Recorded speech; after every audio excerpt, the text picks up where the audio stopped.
উপজেলার চরমল্লিকপুর গ্রামে অবৈধ দেশীয় অস্ত্র তৈরির কামার ঘরের সন্ধান পাওয়া গেছে। জানা যায়, চরমল্লিকপুর গ্রামের মৃত রবিউল শেখের ছেলে মোহাম্মদ হিদা শেখের বসত বাড়ির সাথে একটি ছোট ঘরের ভেতর দীর্ঘদিন যাবৎ দেশীয় অস্ত্র তৈরি করা হতো। গত কিছুদিন আগে চরমল্লিকপুর গ্রামে একই পরিবারের দুই ভাই খুন হওয়ার পরে তাদের স্বজনরা খুঁজে পায় ওই দেশীয় অস্ত্র তৈরির কারখানায়। শনিবার দুপুরে সরজমিনে গেলে ঘটনার সত্যতা পাওয়া গেছে।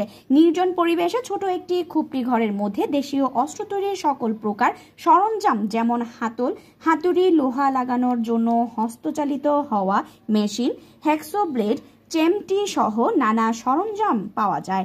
স্থানীয়দের সাথে কথা বলে তারা বলেন, 11 সেপ্টেম্বর 2 সহোদর খুন হওয়ার ঘটনায় যে সকল দেশীয় অস্ত্র ব্যবহার করা হয়েছে সকল অস্ত্রই সেখান থেকে তৈরি হয়েছে বলে আমাদের ধারণা।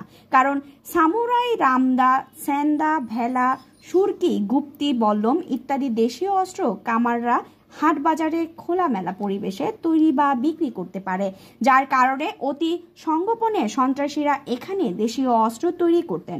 নাম প্রকাশে অনিচ্ছুক কয়েকজন বলেন, বিএনপি নেতা খান মাহমুদের সন্ত্রাসীরা এখান থেকে অস্ত্র তৈরি করে বিভিন্ন এলাকায় সন্ত্রাসী কর্মকাণ্ডে লিপ্ত হতেন।